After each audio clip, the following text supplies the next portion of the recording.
ሰላምና ጤና በያላችሁበት ይድረሳችሁ ውድና የተከበራችሁ ቤተሰቦቻችን እንደምን አላችሁልን? ከሁለተኛው የዩቲዩብ ቻናላችን አዲስ ስፖርት ልዩ የተለያዩ የዝውውር ጉዳዮችን ወደ እናንተ የምናደርስበትን ፕሮግራም እነሆ ዛሬም በድጋሚ ይዘን ተገናኘን።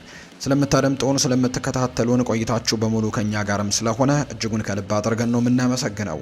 በዛሬው ፕሮግራማችን የተለያዩ የዝውውር ጉዳዮችን የተለያዩ ስፖርታዊ ጉዳዮችን ወደ እናንተ እያደረሰን ቆይታን የምናደርግ ነው የሚሆነው። ማንቸስተር ዩናይትድ፣ አርሰናል፣ ቼልሲ፣ ሊቨርፑል፣ ማንቸስተር ሲቲን ጨምሮ ሌሎችም የአውሮፓ ታላላቅ ክለቦችን በዛሬ ፕሮግራማችን ወደ እናንተም የምናደርስ ይሆናል። እስከ ፕሮግራማችን ፍጻሜ ድረስ አብራችሁን እንድትቆዩ በአክብሮት ጋብዛለሁ። ቪዲዮአችንን ላይክ፣ ቻናላችንን ሰብስክራይብ እያደረጋችሁ ከኛ ጋር ቆይታን አድርጉ። ከመሸጋገሪያ በኋላ መልሰን በድጋሚ የምንገናኝ ይሆናል። እስከዛው ግን አብራችሁን እንድትቆዩ ነው በአክብሮት የምጋብዘው።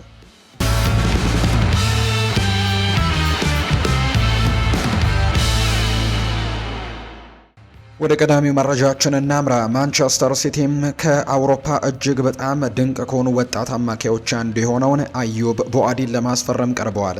ለተጫዋቹ ሌላ ዓመት ከመጠበቅ ይልቅ በዚህ ክረምት ከሊል የሚደረግ ዝውውርን ለማጠናቀቅም እየገፉ ይገኛሉ። የ18 ዓመቱ ተጫዋች ስምና ዝና ባለፉት ሁለት የውድድር ዘመናት በፍጥነት ያደገ ሲሆን በ2026 ዓለም ዋንጫም ከሞሮኮ ብሔራዊ ቡድን ጋር ያሳየው ድንቅ እንቅስቃሴም ከአውሮፓ ታላላቅ ክለቦች የሚያደርገውን ፍላጎትም ይበልጥ ጨምሮለታል። አርሰናልም ከተጫዋቹ ጋር ስሙ ተያይዞ የነበረ ቢሆንም ሲቲ ግን ራሱን በቅድሚያ መሪነት ደረጃ ላይ ለማስቀመጥም በከፍተኛ ሁኔታ የተንቀሳቀሰው አዩብ ቦአዲ ወደፊት ለሚደረግ የማንቸስተር ሲቲ አማካይ መስመር ሌላው ትልቅ ኢንቨስትመንት ይሆናል። በጫና ውስጥም የሚያሳየው የመረጋጋት ብቃት፣ የአካላዊ ጥንካሬውና ኳስን ወደፊት የማስገፋት ችሎታውን በፍሬንች ሊጓን ውስጥ ጎልተው ከወጡ ወጣት አማካዮች አንዱ ያደርገዋል። ፋብሪዚዮ ሮማኖ እንደዘገበው ከሆነ አዩብ ቦአዲና ወኪሎቹ ከማንቸስተር ሲቲ ጋር በግል ጥቅማ ጥቅሞች ዙሪያ ሙሉ ስምምነት ላይ ደርሰዋል። ከሊል ጋር የሚደረገው ድርድርም በከፍተኛ ደረጃ ላይ እንደሚገኝ የተገለጸ ሲሆን ሲቲ ቀጥሎ በክለቦቹ መካከል የሚደረገውን ስምምነት ለማጠናቀቅም ይሰራል ተብሎ ነው የሚጠበቀው። በዋናነት ደግሞ አዩብ ቦአዲ እስከ 2027 በሊል የሚያቆየውን ስምምነት ከማድረግ ይልቅ አሁኑኑ መዘዋወርን ይፈልጋል ተብሏል። የፍላጎቱ ሲቲ በቀሪዎቹ የዝውውር ሳምንታትም ድርድሩን እንዲያፋጥን ሊረዳው ይችላል። ሊል ቀደም ሲል እሱን አሳልፎ ለመስጠት ፍቃደኛ አልነበረም። ለኪፕ የሲቲ ዝውውር ይፈጸማል ተብሎ እንደሚጠበቅ ቢዘገብም የሊሉ ፕሬዝዳንት ኦሊቨር ሌታንግ ግን እጅግ በጣም ዋጋ ካላቸው ተጫዋቾች አንዱን በዝቅተኛ ዋጋ እንዲወጣ ላለመፍቀድም ቁርጠኛ እንደሆኑ ጭምር እየተናገሩ ነው። ለእንደዚህ አይነት ወጣት ተጫዋች ይህ ውድ ዝውውር ሊሆን ይችላል። ነገር ግን ሲቲ አዩብ ቦአዲ አሁን ስላለው ብቃትና ብቻ ሳይሆን ወደፊት ስለሚያደርገው የሚችለው እምቅ አቅሙ ወይም ፖቴንሻሉ ነው ግምት ውስጥ በማስገባት ይህንን ተጫዋች ለመግዛት እየቆረጠ የሚገኘው። በሲቲና በአርሰናል ፍላጎትም መሃል የ100 ሚሊዮን ዩሮ ደግሞ አካባቢ የዋጋ ተመኖች ውይይት ተደርጎባቸው ነበር። በ18 ዓመት ወጣት ላይ ያን ያክል ገንዘቦችን ማውጣት ግልጽ የሆነ ሪስክ ያለው ቢሆንም ነገር ግን አዩብ ቦአዲ ከእድሜው በላይ በሆነ ብስለት የሚጫወት ሲሆን ሲቲ ደግሞ ሌላ ከፍተኛ ክለብ ቀድሞ ሳይወስደው የሱን ከፍተኛ ደረጃ ዋጋውን እንደሚያወጣ በጽኑ እንዳመኑበት ነው የተነገረው። ወዲያውኑ የመቀላቀል ፍላጎቱ ትልቅ ትርጉም ያለው ነው። ለሌላ የእድገት ዘመን በፈረንሳይ ከመቆየት ይልቅ አዩብ ቦአዲ በከፍተኛ ደረጃ ራሱን ለመፈተን ዝግጁ ይመስላል። ሲቲ አሁን ላይ ከሊል ጋር ተቀባይነት ያለው ስምምነት ላይ መድረስም የሚችል ከሆነ ይህ አጋጣሚ ከዝውውር ፉክክርነት ይልቅ የዋጋ ተመኑን የመጨረሻ ቅርጽም የመስጠት ጉዳይ እየሆነ እንደሚመጣ ነው የመረጃ ምንጮቹ ይፋ እያደረጉም የሚገኙት። ሊቨርፑል ብራድሌ ባርኮላን ለማስፈረም በሚያደርገው ጥረት ትልቅ እርምጃ ወደፊት የተራመደ ሲሆን የፓሪስ ሰን ዠርሜኑን የክንፍ አጥቂም በግል ጥቅማ ጥቅሞች ዙሪያ ለሊቨርፑሎች አረንጓዴ መብራት እንደሰጠ ነው የተገለጸው።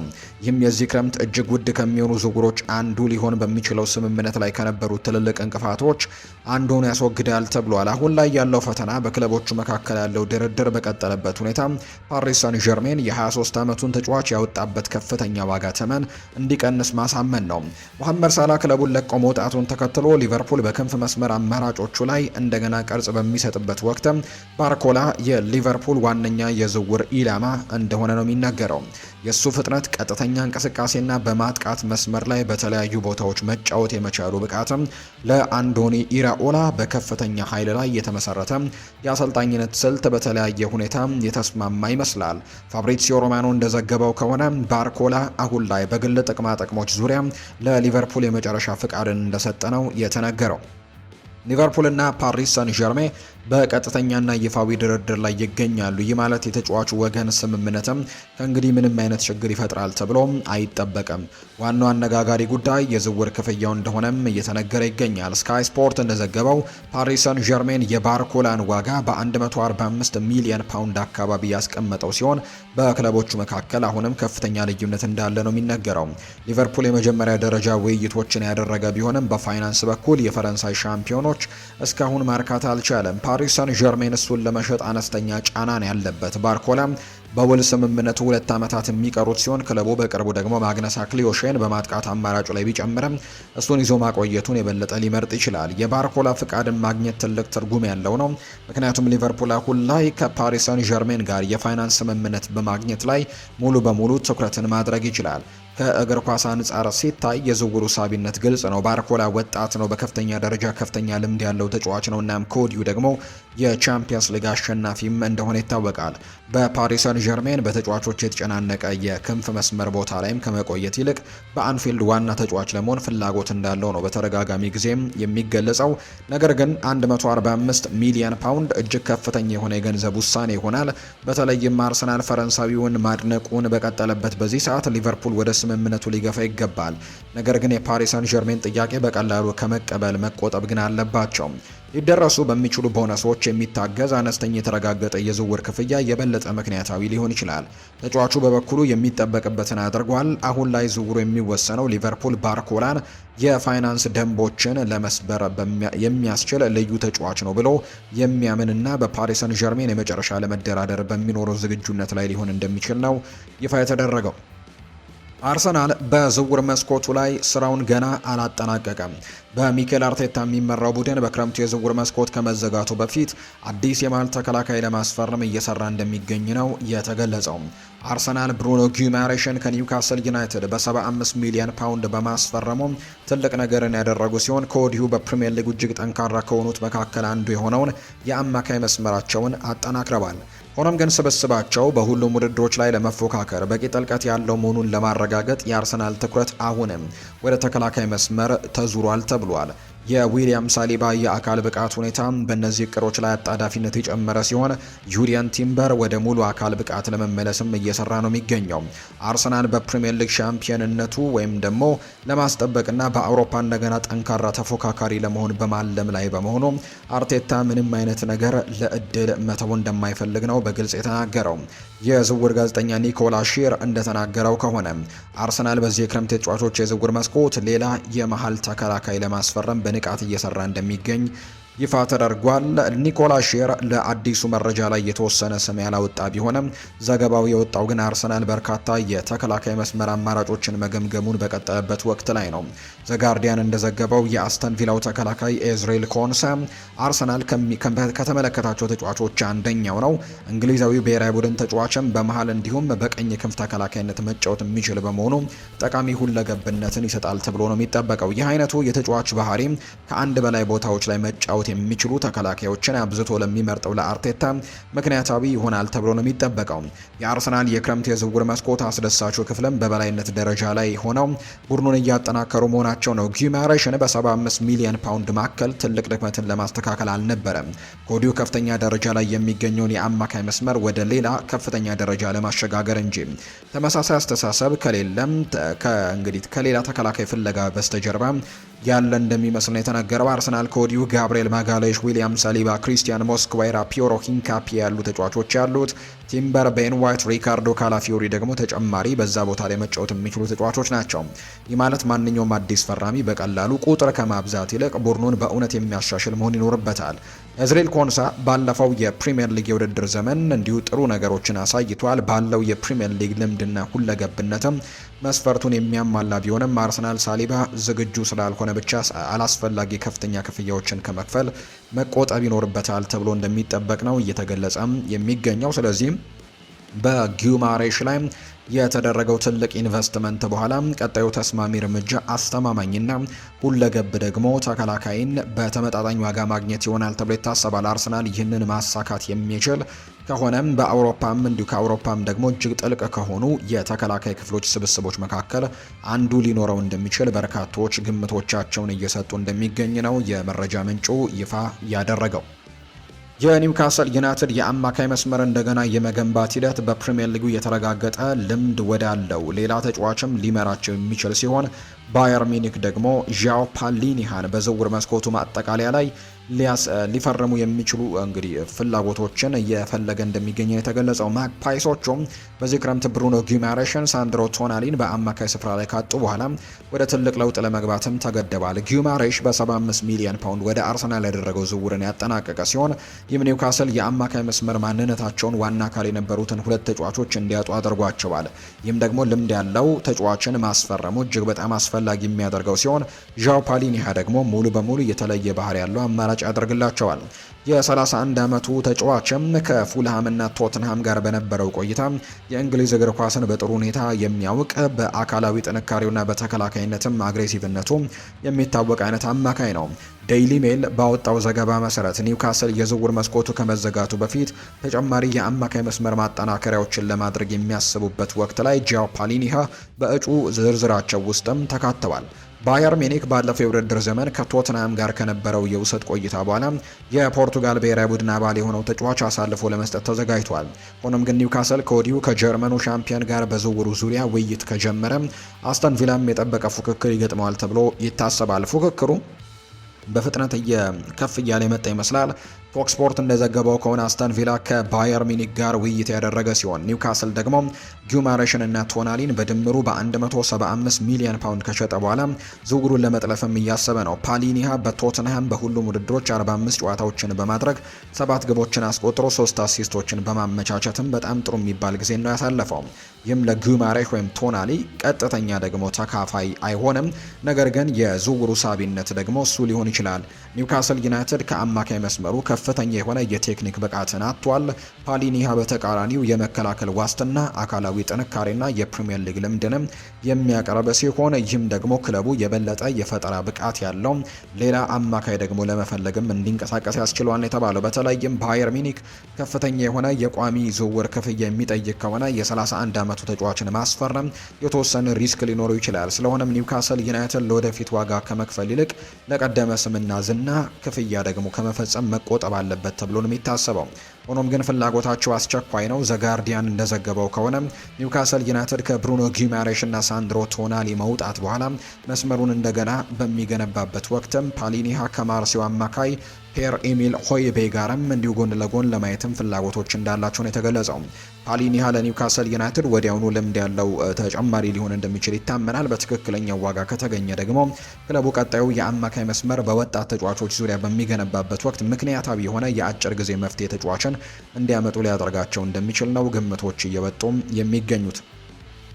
የክሪስቲያን ሮሜሮ ከቶተንሃም ይፈጸማል ተብሎ የሚጠበቀው መውጣት ሌላ ያልተጠበቀ አቅጣጫ የያዘ ሲሆን ባርሴሎና አርጀንቲናዊውን ተጫዋችም ለማስፈረም አትሌቲኮ ማድሪድን ለማሸነፍ የመጨረሻ ሙከራ ለማድረግ እያሰቡ እንደሆነ ይፋ ተደርጓል። ክሪስቲያን ሮሜሮ በቶተንሃም የሚያቆየውን የ3 ዓመታት ውል ቢኖረውም በዚህ ክረምት ከሰሜን ለንደን የመውጣቱ እድል ግን እየጨመረ መጥቷል። አትሌቲኮ ማድሪድ ፍክክሩን ሲመራ የቆየና ከፍተኛ ደግሞ እድገቶችን ያሳየ ቢሆንም የባርሴሎና ብቅ ማለት ግን ወደ ዲየጎ ሲሞኔ ቡድን የሚደረገው ዝውውር ቀጥተኛና ቀላል መስሎ ታይቶ የነበረውን ሂደት ሊያወሳስበው እንደሚችል ይፋ ተደርጓል። ለባርሴሎና የተጫዋቹ ሳቢነት ግልጽ ነው። ክሪስቲያን ሮሜሮ በከፍተኛ ደረጃ ከፍተኛ ልምድ ያለው ኳስ በሌለበት ጊዜ ደግሞ አግሬሲቭ የሆነና ከፍተኛ ቦታዎች ላይም በመከላከል ረገድ ምቹ የሆነ ተጫዋች ሲሆን እነዚህ ብቃቶቹ በኋለኛው ክፍል ላይ መስመራቸውን ደግሞ ላይ ወዲያውኑ ዝግጁ የሆነ አማራጭ ሊያደርግላቸው እንደሚችል ይታመናል። ባርሴሎና የቶተናሙን ተከላካይ ለማስፈረም የመጨረሻ ግፊት እያደረገ እንደሆነ እየተገለጸ ነው። ቲም ቶክ ባወጣው ዘገባ መሰረትም አትሌቲኮ ማድሪድ ከቶተናም ጋር ስምምነት ላይ ለመድረስ ተቃርቦ የነበረ ቢሆንም ባርሴሎና ለክሪስቲያን ሮሜሮ እውነተኛ ተፎካካሪ ሆኖ ብቅ ብሏል። ዘገባው እንደሚያመለክተው ባርሴሎና ዝውውሩን ለመጥለፍ የሚያስችለው እድልን ለማሰስም ከተከላካይ ወገኖች ጋር ውይይት ሲያደርግ እንደቆየ ነው የተነገረው። አትሌቲኮ ማድሪድ አሁንም በጥብቅ መሪነቱ እንደያዘ ነው። ከሮሜሮ ጋርም በግል ጥቅማ ጥቅሞች ዙሪያ ከወዲሁ ስምምነት ላይ የተደረሰ ሲሆን ከቶትንሃም ጋር በሚደረገው የዝውውር ክፍያ ድርድር ላይም ጥሩ ነገሮች እየታዩ ነው። ቲም ቶክ አክሎ እንደዘገበው እንግዲህ ይህ ተጫዋች ዲየጎ ሲሞኔ ባርሴሎና ወሳኝ እርምጃ ከመውሰዱ በፊት ዝውውሩን ለማጠናቀቅም ለአትሌቲኮ ማድሪድ አመራሮችም በከፍተኛ ሁኔታ እንዲገፉ ነግሯቸዋል። ዘጋርዲያን በተመሳሳይ እንደዘገበው አትሌቲኮ ማድሪድ ቀደም ሲል ወደ ኢንተር ሚላን የተቃረበውን የ35 ሚሊዮን ፓውንድ አካባቢ የዝውውር ጥያቄን ለማስተካከል የተዘጋጀ ሲሆን አትሌቲኮ ማድሪድ የክሪስቲያን ሮሜሮ ተመራጭ ማዳረሻም ነው። ከቶትናም አንጻር ሲታይ ሌላ ጥብቅ ተመራጭም መኖሩ ጥሩ ዜና ነው። ሮሜሮ ክለቡን ለቆ መውጣት ስለሚፈልግ የስፐርስ ቅድሚያ የሚሰጠው ነገር አትሌቲኮ ማድሪድ ያለምንም ትርጉም ያለው ፉክክር እንዲደራደር ከመፍቀድ ይልቅ በተቻለ መጠን ጠንካራ የሆነ የገንዘብ ስምምነትን ማረጋገጥ መሆን ይኖርበታል ተብሎ ይታሰባል። ባርሴሎና ወደ ፉክክሩ መግባቱ የቶትናም የድርድር አቅምን ሊያጠናክረውና የመጨረሻውን የዝውውር ክፍያንም ወደ ላይ ከፍ ሊያደርገው እንደሚችል ይታመናል። ለክሪስቲያን ሮሜሮ አትሌቲኮ ማድሪድ አሁንም እጅግ ተፈጥሯዊ ተስማሚ ቦታ ሆኖ ይሰማዋል። ዲየጎ ሲሞኔ አግሬሲቭ እና ወደፊት ወጥተው የሚከላከሉ ተከላካዮችን ከፍ አድርጎ የሚመለከት ሲሆን የአርጀንቲናዊው ተጫዋችም ጥንካሬና ጉልበት ለሱ አቀራረብም ተለክቶ የተሰራ ነው የሚመስለው። ባርሴሎና ግን የተለየ ሳቢነትን ያቀርባል። የሚያስፈልገውን የፋይናንስና የስብስብ ቦታን መፍጠር የሚችሉ ከሆነ ለክሪስቲያን ሮሜሮ ሌላ ታላቅ ደግሞ የላሊጋ መዳረሻን ሊያቀርቡለት እንደሚችሉ ነው እየተገመተ የሚገኘው። በመጨረሻው ሰዓት እቅዱን ሊቀይሩት ይችላሉ። ቲም ቶክ እንደጠቀሰው በርካታ የባርሴሎና ተጫዋቾች በክለቡ መውጣታቸው ለጠንካራ የዝውውር ጥያቄ የሚሆን ቦታን ለመፍጠርም ሊረዳ ይችላል ተብሎ ይታሰባል። ዋናው አነጋጋሪ ጉዳይ የጊዜው ሰሌዳው ነው። አትሌቲኮ ማድሪድ አብዛኛውን የመሰረት ስራም ከወዲሁ ያጠናቀቀ ሲሆን ባርሴሎና ግን ዘግይቶ ነው የመጣው። የካታላኑ ክለብ ኮንክሪት የሆነ የዝውውር ጥያቄ ይዞ በፍጥነት ካልተንቀሳቀሰ በስተቀር ክሪስቲያን ሮሜሮ አሁንም አትሌቲኮ ማድሪድን የመቀላቀል እድሉ ሰፊ ነው። ነገር ግን የባርሴሎና ፍላጎት ለቶትንሃም ትልቅ ዋጋ ያለው ነገር ሰጥቶታል። ይህም ደግሞ በድርድሩ የመጨረሻ ምዕራፍ ላይ የላቀ የበላይነትም እንዲኖረው ሊያደርገው እንደሚችል ነው የተገመተው። ቸልሲ አንድ ተከላካይ ለማስፈረም ፍላጎት እንዳለው እየተነገረ ይገኛል። ይህ ተጫዋችም ሳይመን ኤስኮባር ይባላል። የ17 ዓመቱ ተጫዋች በደቡብ አሜሪካ ከፍተኛ ግምት የሚሰጠው ሲሆን በቦካ ጁኒየርስ ደግሞ የነበረው ቆይታም ድንቅ ብቃትን በማሳየት ትኩረትን ስቧል። በተፈጥሮ የፕሪሚየር ሊግ ክለቦች የእድገት ሂደቱን በጥብቅ እየተከታተሉት ይገኛሉ። እንዲሁም በቅርብ ጊዜ ውስጥም የዝውውር እንቅስቃሴ ለማድረግም ሊንቀሳቀሱ ይችላሉ። ስፖርት ዊትነስ እንደዘገበው ቼልሲ 17 ዓመቱን ተጫዋች ለማስፈረም ፍላጎት ያለው ሲሆን ይህንን ፍላጎቱን ወደ ይፋዊ ጥያቄ ለመቀየርም ዝውውሩን ያጠናቅቃሉ የሚለው ደግሞ የሚጠበቅ ነው። ኤስኮባር ጥራት ያለው የመስመር ተከላካይ ሆኖ ለማደግ የሚያስችሉ ሙሉ ባህሪያት ያሉት ሲሆን ቼልሲ ደግሞ በዛ የሜዳ ክፍል ላይ ተጨማሪ ጥልቀት ያስፈልገዋል ተብሎ ነው የሚጠበቀው። ይሄ የግራ መስመር ተከላካይ በመከላከል ረገድ ድንቅ ብቃት ያለው ሲሆን ኳስን ወደፊት ለማስገፋትም በማጥቃት መስመር ላይ ማስተዋጽኦችን ማድረግ ይችላል። ለትልቅ ክለብ ለመጫወት የሚያስችል የኳስ ማቀበል ርቀትና ቴክኒካል ብቃት አለው። ከእንግሊዝ ታላላቅ ክለቦችም አንዱን የመቀላቀል እድል ማግኘትም ለኤስኮባር እጅግ አሳታፊ የሚሆን ሲሆን በሙያው ህይወቱም ትልቅ የእድገት እርምጃ ይሆናል። ቼልሲ ወጣት ተጫዋቾችን አሁንም በትልቅ ደረጃ አስደናቂ ታሪክ ያለው በመሆኑ የ17 ዓመቱ ተጫዋች ሙሉ እምቅ አቅሙንም እንዲያወጣ ሊረዱት ይችላሉ ተብሎ ነው የሚጠበቀው። በሌላ በኩል ብራይተን የዚህ ባለ ክህሎት ወጣት ተከላካይ ሁኔታን በቅርበት እየተከታተለ ነው የሚገኘው። ኤስኮባር ከቬሊዝ ጋርም እስከ ታህሳስ 2027 የሚያቆየው ውል ያለው ሲሆን ክለቡ ተጫዋቹን እንዲወጣ ለመፍቀድም በጫና ውስጥ ይወድቃል። በሚቀጥለው ዓመትም ተጫዋቹን በነፃ ማጣትም እንደማይፈልጉን የተነገረው ቼልሲ ስለሱ ምክንያታዊ የሆነ ስምምነት ተመንን የመደራደር ይችል እንደሆነ የሚታይ ነው የሚሆነው። የ17 ዓመቱ ተጫዋችም ከፍተኛ እምቅ አቅም ያለው ባለ ክህሎት ተጫዋች በመሆኑ ዝውውሩ በረጅም ጊዜ ሂደት ውስጥም እጅግ አትራፊና አጋጣሚው ጥሩ ሊሆን እንደሚችል ነው የመረጃ ምንጩ እየተናገረ የሚገኘው። ማኑ ኮኔ በዚህ የክረምት የዝውውር መስኮት ከሮማ የመውጣት ወሬዎች ጋር ስሙ መያያዙን ቀጥሏል። የ25 ዓመቱ ፈረንሳዊ ብሔራዊ ቡድን ተጫዋችም ባለፉት ሳምንታት እንደ ማንቸስተር ዩናይትድ ካሉ ክለቦች ጋር ተያይዞ የነበረ ሲሆን አሁን ደግሞ ቼልሲ ተጫዋቹን ለማስፈረም ፍላጎት አሳይቷል። ሳይሞ ላሮማ የተባለ የመረጃ ምንጭ እንደዘገበው ከሆነ ቼልሲ ተጫዋቹን የኤንዞ ፈርናንዴስ ሊሆን የሚችል እንግዲህ ተተኪ አድርጎ ለማስፈረምም እያሰበ ነው። ፈርናንዴዝ በዚህ ክረምት ከቼልሲ ይወጣል ተብሎ ተያይዞ የነበረ ሲሆን በሰማዮቹ በኩል በሚወጡት ሳምንታት ግን መውጣቱን ይፈቅዳሉ የሚለው የሚጠበቅ ጉዳይ ነው። ኮኔ ቀደም ሲልም በጣሊያንና በጀርመን በነበረው ቆይታ ብቃቱን አሳይቷል። ለእንግሊዝ እግር ኳስ የሚያስፈልጉ አካላዊ ጥንካሬና ቴክኒካል ብቃቶች እንዳሉትም ምንም ጥርጥር የለውም። ለቼልሲ ቁልፍ ተጫዋች ሊሆን ይችላል። ለቡድኑም ቁጥጥርን፣ አካላዊ ጥንካሬን፣ መረጋጋትንና የመከላከል ከቨርንም ይጨምራል። ተቀባይነት ያለው የዝውውር ጥያቄ ከቀረበ ሮማ በመንገዱ ላይ ይቆማል ተብሎ አይጠበቅም። ወደ እንግሊዝ የመዘዋወር እድልን ማግኘትም ለፈረንሳዊው ተጫዋች አሳታፊ ይሆናል። በሙያው ህይወቱም ከፍተኛ ደረጃ ላይ የሚገኝ በመሆኑ አዲስ ፈተና ለመውሰድና ወደ ፕሪሚየር ሊግም ለመዘዋወር ትክክለኛው ጊዜው አሁን ነው። ቼልሲ ለወደፊት ጠንካራ ቡድን ለመገንባት እያሰበ ሲሆን እሱም ለነሱ ጋር ትልቅ ዋንጫዎችን ለመፎካከርም ተስፋ ያደርጋል ተብሎ ይጠበቃል። በትልቅ ክለብ ውስጥ መጫወቱ በፈረንሳይ ብሔራዊ ቡድን ውስጥ ያለውን ቦታ ለማጠናከር ይረዳዋል። እስካሁን ለሀገሩ የቡድኑ ተካፋይ ተጫዋች ሆኖ ቆይቷል። ቼልሲ ፍላጎቱን ወደ ይፋዊ የዝውውር ጥያቄ በመቀየር ዝውውሩን ያጠናቅቃሉ የሚለው የሚጠበቅ ይሆናል። አማካዩ ክለቡን እንዲቀላቀል ማሳመን አስቸጋሪ ባይሆንም በመጀመሪያ ከክለቡ ጋር ስምምነትን ማረጋገጥ ያስፈልጋል የሚል መረጃ ነው በትልቁ እየወጣ እንደሚገኝ ዘገባው ይፋ ያደረገው። ውድና የተከበራችሁ ቤተሰቦቻችን ከሁለተኛው የዩቲዩብ ቻናላችን አዲስ ስፖርት ልዩ ለዛሬ ያዝንላችሁ የዝውውር ጉዳዮችን የተመለከትንበት ፕሮግራማችን ይህንን ይመስል ነበር። ቆይታችሁን ከኛ ጋር ስላደረጋችሁ እኛንም ስታደምጡን ስለነበራችሁ እጅጉን ከልብ አድርገን ነው የምናመሰግነው። ፉአድ ባህሩ ፕሮግራሙን እየመራው ከእናንተ ጋር ቆይታን አድርግ ያለው የተለያዩ ርዕሰ ጉዳዮችን ያካፈልንበት የዛሬ ፕሮግራማችንም ይህን ይመስላል። በቀጣይ ሌሎች ርዕሰ ጉዳዮችን፣ ሌሎች አዳዲስ መረጃዎችን አካተን በድጋሚ ተመልሰን እንገናኛለን። ለዛሬ ስላደመጣችሁ ስለተከታተላችሁኝ ግን እጅግ ከልብ አድርጌ አመሰገንኩኝ። መልካም ጊዜ፣ መልካም ቀን እንዲሆንላችሁ ነው በአክብሮትም የምመኘው።